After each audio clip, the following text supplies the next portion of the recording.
اور بچہ اس کی چھاتی سے چپٹا ہوا ہے اور وہ دودھ پی رہا ہے۔ اب جس نے بھی یہ سین، یہ منظر دیکھا کہ عورت فوت ہو چکی ہے اور ایک شیرخوار بچہ ماں کا دودھ پی رہا ہے، کوئی بھی شخص عورت کو نہیں جانتا، نہ اس کے ہسبینڈ کو، شوہر کو جانتا ہے، نہ اس بچے کو جانتا ہے، تو جو شخص بھی اس منظر کو دیکھے گا تو اس کا دل پسیج جائے گا۔ اب رحم دلی کا جذبہ آیا، اس نے اناؤنسمنٹ کی، کہا کہ میں اس بچے کی آئندہ سے کفالت کروں گا۔ اب وہ بچے کو گھر لے گیا۔ اب چونکہ آخر انسان ہے، چند مہینے اس نے کفالت کی، لیکن پھر اس کا دل بھر گیا کفالت سے کہ میں روزانہ دودھ لے کر آؤں، روزانہ اس کے پیمپر لے کر آؤں، اتنا خرچہ کروں۔ تو اب وہ جو رحم دلی کا جذبہ تھا وہ آہستہ آہستہ مان پڑ گیا۔ اللہ رب العزت الرحمن الرحیم بتانا یہ چاہتا ہے کہ اے میرے بندے، میری جو رحمت ہے وہ ایک تو اس میں جوش ہے، اور دوسرا وہ رحمت دائمی ہے، ابدی ہے، انسان کی رحمت کی طرح نہیں ہے۔ آگے فرمایا مالک یوم الدین، وہ مالک ہے یوم جزا کا۔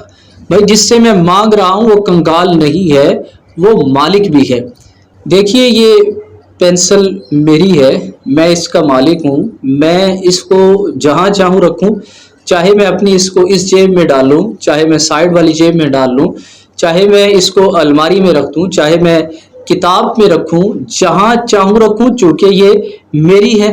اور جو قلم صاحب قلم کے ہاتھ میں آ کے جھک گیا، بک گیا، وہ کامیاب ہو گیا، اور جو اکڑ گیا کہ میں بات کیوں مانوں، تو ظاہر بات ہے کہ وہ ملکیت سے نکل گیا۔ تو جب میں یہ کہوں کہ مالک یوم الدین مالک ہے، تو مجھے اس بات کا اقرار کرنا چاہیے کہ رزق کا بھی وہی مالک ہے، خوشی کا بھی وہی مالک ہے، پریشانی کا بھی وہی مالک ہے، میرے ہر معاملے کا وہی مالک ہے۔ حضرت سیدنا شیخ عبد القادر جیلانی نے اپنی وصیت میں یہ بات اپنے بیٹے کو کہی۔ آج ہم پیر کو تو مانتے ہیں، پیر کی نہیں مانتے، 11ویں کو مانتے ہیں لیکن 11ویں والے کی نہیں مانتے۔ جس طرح قرآن میں حضرت لقمان نے جو وصیت کی تھی وہ قرآن میں نقل کی گئی ہے، میں یہ عرض کرتا ہوں، سپوز کر لیں، فرض کر لیں، اگر قرآن سیدنا شیخ عبد القادر جیلانی کے بعد نازل ہوا ہوتا تو یہ اتنی اہم نصیحتیں ہیں، اللہ رب العزت ان کو قرآن میں درج فرما دیتا، قرآن کا حصہ بنا دیتا۔ وصیت کیا تھی؟ فرمایا اے میرے بیٹے، لا فاعل ولا مؤثر فی الحقیقت الا اللہ، فرمایا اس کائنات میں حقیقت کے اندر ہر چیز کے اندر مؤثر اللہ رب العزت کی ذات ہے۔ جب تک میرا اللہ نہیں چاہے گا کوئی تیرا کچھ بھی نہیں بگاڑ سکتا۔ آج ہمارے ہاں مسئلہ یہ ہے کہ تھوڑا سا رزق میں تنگی آئی تو ہم فوراً ذہن لے جاتے ہیں کہ فلاں نے تعویذ کروا دیے، فلاں نے یہ کروا دیا۔ تو بھائی جب میں اللہ رب العزت کو سورہ فاتحہ میں یہ کہہ رہا ہوں کہ مالک یوم الدین، تو مجھے دل سے بھی اقرار کرنا چاہیے کہ جب تک اللہ نہیں چاہے گا کوئی میرا رزق نہیں بند کر سکتا، جب تک اللہ نہیں چاہے گا کوئی مجھے بیمار نہیں کر سکتا، کوئی مجھے نقصان نہیں دے سکتا۔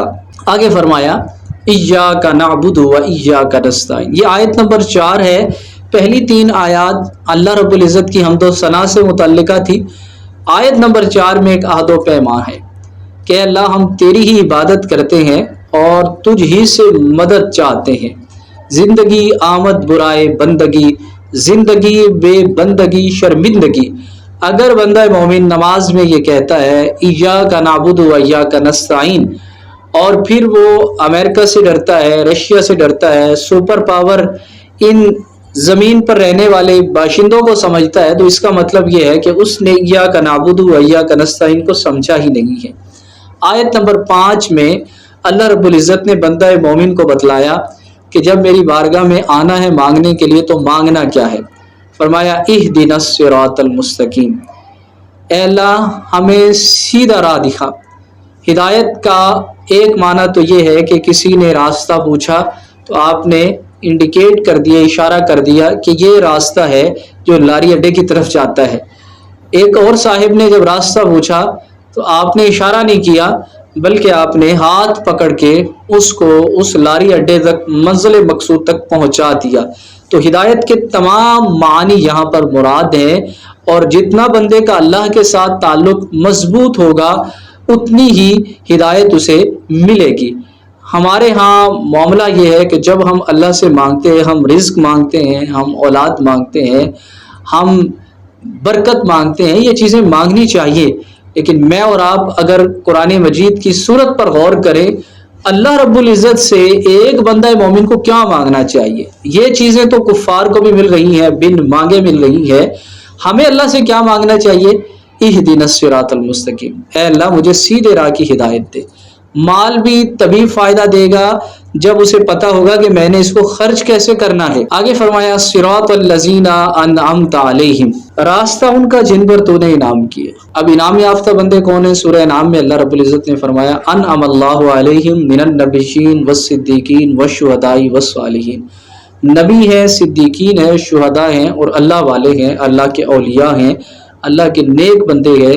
بندہ مومن نماز میں ان کی راہ پر ان کو امیٹیٹ کرنے کے لیے اللہ رب العزت سے ہدایت مانگتا ہے کہ یا اللہ مجھے ان کی راہوں پہ چلا دے۔ اب چونکہ ہدایت کے دو انداز ہیں، ایک مثبت اور ایک منفی۔ مثبت انداز ہو گیا کہ انعام یافتہ بندے کون ہیں، اب منفی انداز ہے، فرمایا کہ غیر المغضوب علیہم ولا الضالین، اے اللہ ہمیں ان لوگوں کی راہ پہ نہ چلا جن پر تیرا غضب ہوا، مراد یہود ہیں، جیوش ہیں، اور ولا الضالین سے مراد گمراہ لوگ ہیں، مراد عیسائی ہیں، انہوں نے حضرت عیسیٰ علیہ السلام کی شان میں حدود سے تجاوز کیا اور حضرت عیسیٰ علیہ السلام کو اللہ کا بیٹا کہا۔ اور یہود نے بار بار مسلمانوں کی پیٹھ میں چھرا گھونپا، جیسا کہ آج بھی غزہ کی سرزمین پر یہود جو ہے وہ جس طریقے سے مسلمانوں کے بچوں کو، بیٹیوں کو، بوڑھوں کو، جوانوں کو مار رہے ہیں، تو ان کا حل جو قرآن بتاتا ہے مغضوب علیہم، جیسے دور رسالت میں جناب رسالت مآب صلی اللہ علیہ وسلم سے معاہدہ کرنے کے باوجود معاہدے کی خلاف ورزی کی اور پھر مسلمانوں کی پیٹھ میں چھرا گھونپا، تو آپ نے ایک ہی ٹریٹمنٹ علاج کیا، وہ کیا تھا کہ ان کی گردنیں اڑا دی جائیں، اور آپ نے خندقیں کھدوائی اور پورے کا پورا قبیلہ بنو قریظہ یہود کا جو تھا ان کو خندقوں میں گروایا اور آگ لگا دی گئی۔ تو مغضوب علیہم سے مراد یہاں یہود ہے۔ آج بھی ان کا ایک ہی حل ہے، وہ ہے جذبہ جہاد اور شوق شہادت، جس کو اقبال نے بندہ مومن کی معراج کہا ہے۔